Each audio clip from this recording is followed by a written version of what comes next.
Welcome to another edition of the Tired Pod. We are back and we're better than ever. How are you doing, Shez? Tired, man. Tired. All How are right. you? I'm doing well. Today we're joined by a very special guest. We're so happy to have you on. Double Waved Yellow. How are you doing, sir? Great. How are you doing? Oh, they're doing well. And now I've been told that your credentials, they just shame me. So I'll just go ahead and say that. I mean, you have marshaled more than 15 Canadian Grand Prix. Is that correct? Yeah, 15 exactly. This will be 15 year exactly. 16 next month. All right, but the greatest fact about you, those in our audience may not know, is that you've been watching Formula One since you were 6. I don't remember doing that when I was 6, so that is some credentials, man. I am the OG Pierluigi Martini fan. Well, this is going to go great. So we have quite a few things to cover. Shez and I have not been on since I think almost a week. We are the Nostradamus kids who predicted the Newey exit before it happened. No, I mean we were just whatever. It was just rumors, right? So, but we got it right for once, and I love to be right every once in a while. In the time that we talked, there has been a lot happening. So I thought we could use some time to reflect on what's happening. I am particularly interested, not necessarily in the Newey news because that's already happened, but I'm thinking about what are the implications of it, the fallout from it. And so we have quite a few topics to get into. But before we do that, I just want to throw it to you, Double Wave Yellow. Let's see what your thoughts were on the news that came out of Red Bull and what we all thought was going to happen finally happened. What are your sort of reflections from that? I mean, I read Adrian Newey's book, so I think that it's just interesting how long he's had a home at Red Bull and to see this changing. I'm really interested to see where he goes next. I have my own theories. Obviously, he's widely speculated to go to Ferrari. I think that's probably the most likely scenario. For many different reasons. He's always said he wanted to work with Lewis Hamilton. But just the way he speaks about some of the rival teams in his book, it's very clear that he is no fan of Mercedes or their corporate sort of structure. Yeah, right. So I think that, the risk of going to Aston Martin is probably pretty real, given that the 2026 engine regulations are pretty much up in the air in terms of who's going to be competitive. So it might be a risk to go to Honda, given that that's an entirely new project when you consider that we haven't really heard much there. So, dark horse, Aston Martin, but I feel like it's a done deal. He's going to go to Ferrari, but we'll see. Wow. We'll see. Oh, coming Well, you're not feeling retirement. You're not feeling, he's just going to hang it up and go work for the FIA. I mean, I'd love to see, somebody like Adrian Newey go to the FIA, but I don't think that they could afford to pay him what he would demand as a retainer. So at some point, he's got to want to do some charity, right? So that would be the biggest charity. It's the same thing as Lewis. You want to end your career taking Ferrari back to the promised land, right? Like that's the idea. You want to go out on a high, with all of Italy cheering and singing your praises. So I get it. It's the dream. You're all down for nostalgia, man. That's awesome. Shez, come on. Do we do any more predictions on this? I feel like we got everything right. Should we quit while we're ahead, or you got anything else for us? I think we've peaked. I tell you what, there was one thing that I found super interesting about this. So Andrew Benson reported in the on the BBC that first was that Eddie Jordan was leading the negotiations for Adrian Newey. But the thing that amazed me the most was that he said that Newey said that Eddie Jordan was a close friend and manager. I have to say, I didn't that was a joke. Together. I thought that was a joke. Literally, when I saw that, I thought it was a joke.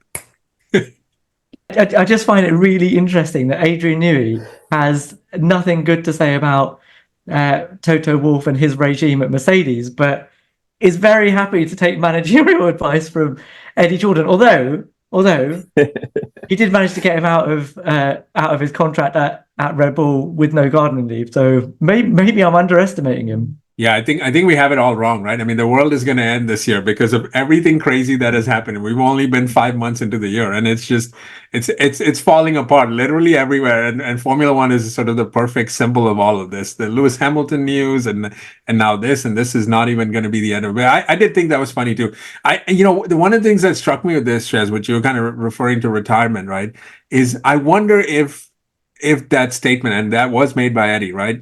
He was the one who said that Adrian might consider retiring. I think this is all a ploy to get more money from Ferrari or more advantages or whatever comforts he can get. I know that in the past that's been one of those things where he didn't want to go to Italy, and I completely get it. Now I feel like in this day and age with the way Zoom works, right? Why not just do that, right? But I thought that was interesting. I don't believe anything anymore. That's where I'm at with things. Like I just don't believe anything anymore. Oh yeah, I mean everything's a negotiation, right?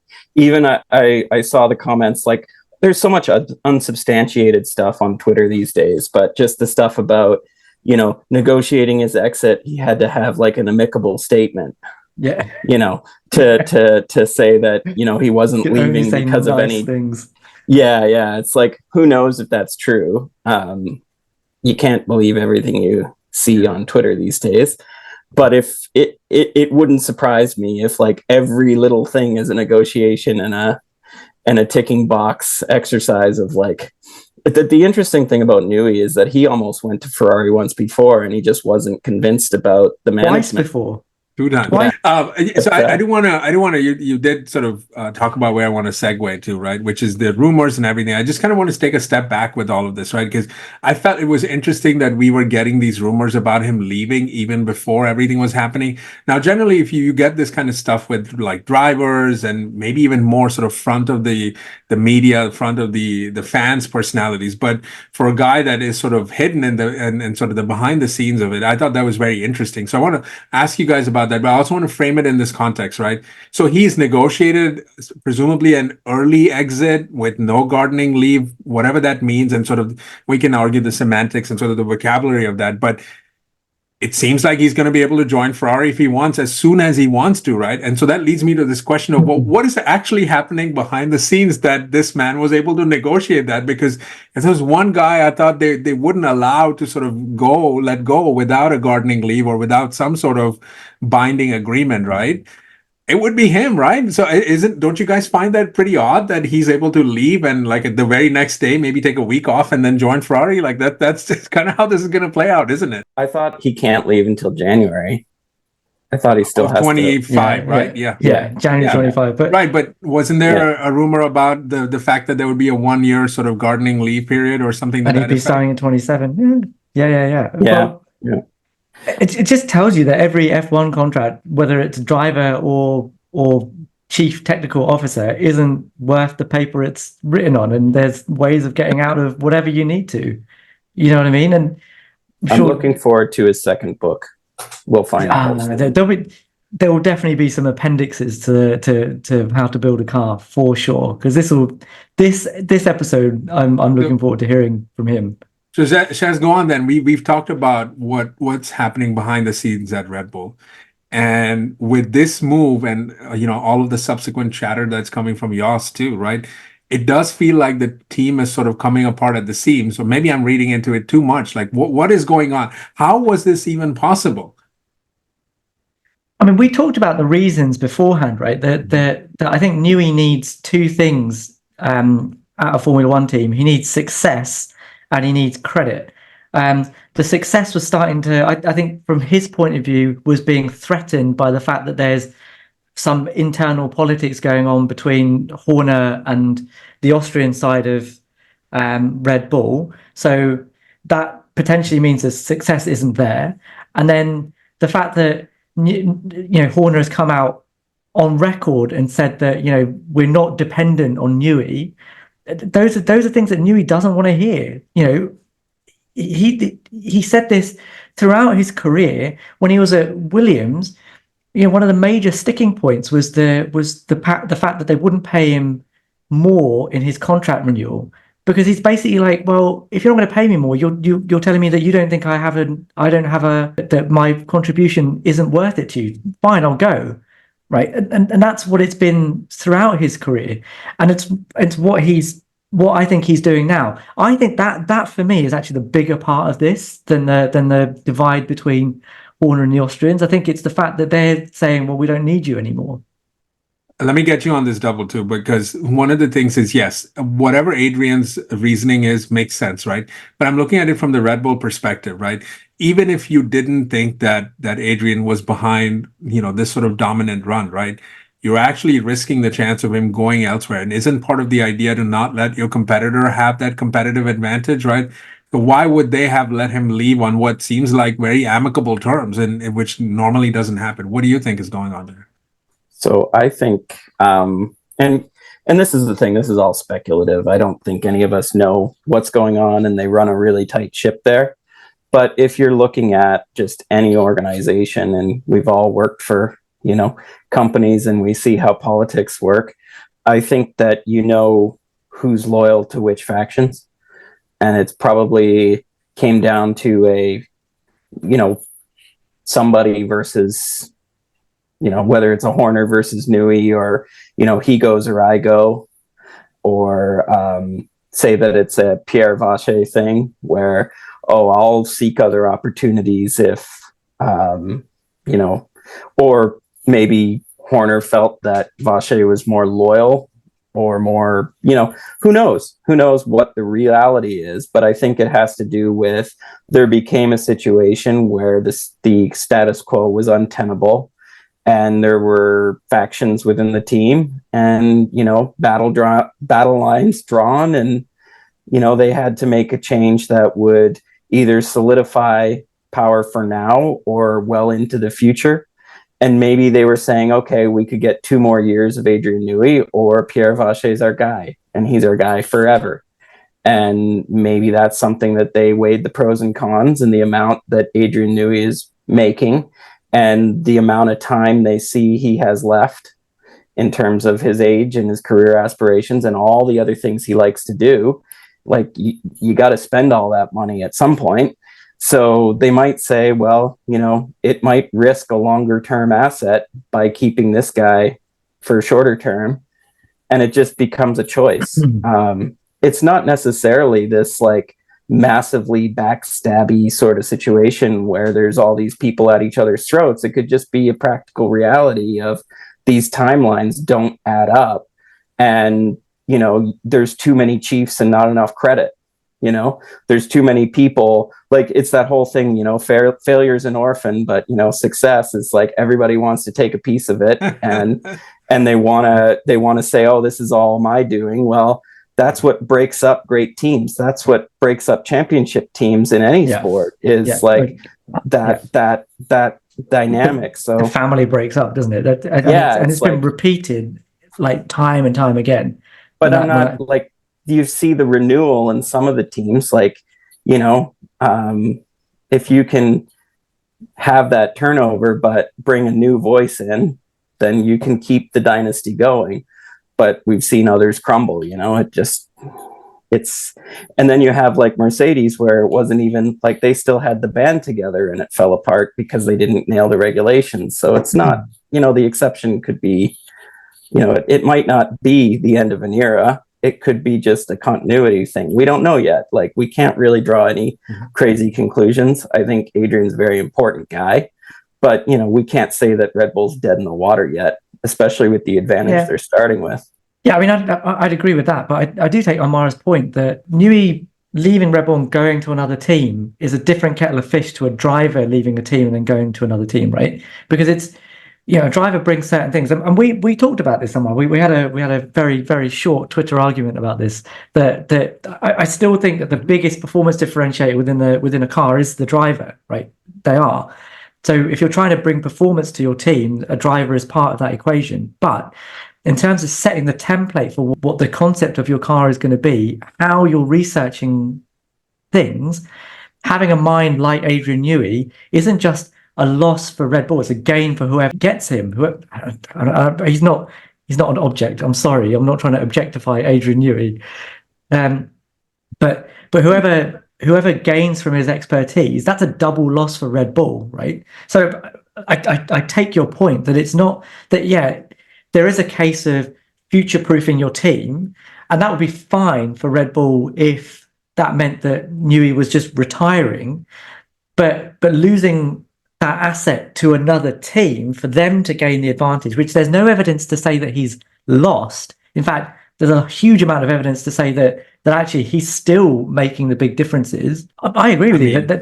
It's surprising that they've managed to negotiate a way for him to just start as soon as he wants to. I mean, this is like classic Game of Thrones, right? And what you're seeing now in this particular piece happening is it just, again, I'm going to recklessly speculate here, but clearly Adrian knows something that the rest of us don't, because beyond all of the logical explanations that you've both given, right? The fact that, the credit was not being given to him in the way it was, he wasn't being shown the respect. Maybe they seem to, undermine him or undermine his achievements and his contributions.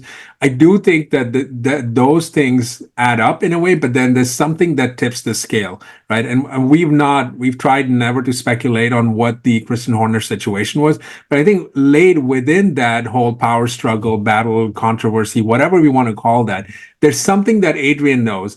And I sort of want to link it back to what Jos was saying not too long ago when the drama was at its peak, right? Which is that there's something happening there that they too have seen and therefore instigated this sort of idea that Max would leave too. And I feel like these two stories are running in parallel. Now, of course, Adrian's beat Max if in fact he does leave, but it does appear that his camp is ready to look at other options more seriously than ever before. I mean, they surely couldn't be renegotiating another contract or whatever. I mean, look, Mercedes is going to pay him a crazy amount of money. I don't think that really matters, because I'm sure whatever he's getting paid right now is not that far less. I mean, what's the delta between that and whatever Mercedes is offering? It's the whole idea of, are they seeing the ship sink, a year or two out, and they're like, we're the hell out, whatever the reason might be. And it's probably all of the above. But it does feel like they're sort of seeing that happen in real time and making those decisions, really. That's sort of interesting. Go ahead, Double. What brought down Mercedes? Change of regulations. Yeah, change of regulations. Yeah, but so what's happening in 2026? But that's the engine, though, right? Exactly. So maybe he knows something that, internally things aren't rosy with the engine program. You never know. Yeah. Let's spin it forward, though. But I do want to say this before we sign off on this topic, which is, as a Ferrari fan, I couldn't be more happier. I mean, these last 2 weeks, I feel like we won it all. Like, I don't even care how this season works. No, I do want us to win more races. But I mean, this is great. Like, I can't wait. I have my hopes pinned on 25. I know you guys still think Red Bull will dominate next year. But good God, I mean, even if Adrian's on leave and he's not under contract, couldn't he just pick up the phone or maybe a few WhatsApp messages, tweak this, tweak that? I don't know. I can dream, though, right? I mean, come on. It's going to happen next year. You guys watch. I want to get into the driver market, right? Because I think this is as much of a seismic shift in that particular market than maybe even the Lewis Hamilton move. I mean, we can debate that on another day, but before this news, I think we knew that Max was going to stay until 28. At least it seemed like the volume on him moving had sort of died down, but this sort of has kind of gone back up. So it looks like Red Bull might be out of 2 drivers, not 1, at the end of, what do you want to say, this year, next year? I don't know. But it looks like there might be at least 1 open seat next year, maybe even 2. What do we think? Max is going to move on? I don't think so. I think he's not going anywhere. He's not. He's not. No. Yeah. I don't think he's going anywhere. Yeah, definitely not for 2025. It would be madness to leave for 2025. But I mean, Mercedes is open only in 25. It may not be open in 26. No, it depends what they do in the interim. Okay. Hi, George. No. I was going to say. Mate, I'm telling you. At the end of this, George is going to be out of seat. That's what it's looking like. And I think that would be unfair on George Russell, right? Because well, it would be massively. I mean, look at the flirting that Toto's been doing with Max, and then he's talked so much about Kimi. So who's left? Kimi, yeah. No, I get that. There's a certain level of paranoia from Toto Wolff about all of this. That I lost the chance to have Verstappen in 2015 or whatever, and now I'm worried I'm going to lose Kimi Antonelli as well. And George seems to be the glutton in the crossfire, which is horrible, isn't it? Because actually he's done great. He's matched Lewis for pace. Okay. He's beaten him a season one season on points. It just seems unfair to leave him out in the cold. And actually, I have to say, I would be super excited to see a Max versus George lineup.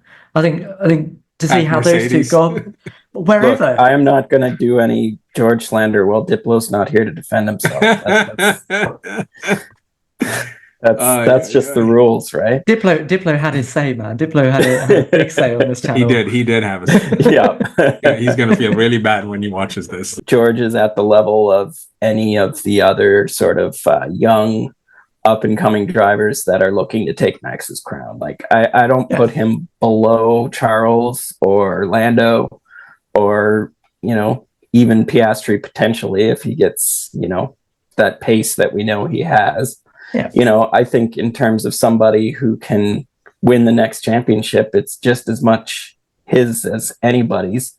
The problem is that who can beat Max, right? That's the question. But you take Max out of his comfort zone, and you put him in a new environment. That's the one thing that we don't know that Max could handle. I mean, I'm sure he can. Like, I'll put it out there. I'm sure he'll be absolutely fine. One thing I like about George is that he's not afraid to get his elbows out with Max, where some of them are. One of the few. Yeah, he's one of the few. So, if it did come down to the two of them, I have no doubt that George is not backing down, where I don't have that feeling about Charles or Lando. Yeah. Yeah. That for me is why it would be an exciting lineup. You get a lot of answers, I think, to a lot of the questions that we've been posing. So then Lando you think fans, I like him too. Don't come after me, please. We're all a little bit on the edge. That's not how it works here, man. Yeah, I mean they're gonna pile on regardless. But so we don't think Max is gonna move next year, but we do think Max might move in 26. So that could be an interim 1-year deal. I think he's positioning himself, and I think he has been from the beginning of this season. As soon as all of this broke, and we said this before, didn't we? I think he's positioning himself to be able to extricate himself from a car that might not be competitive in 2026.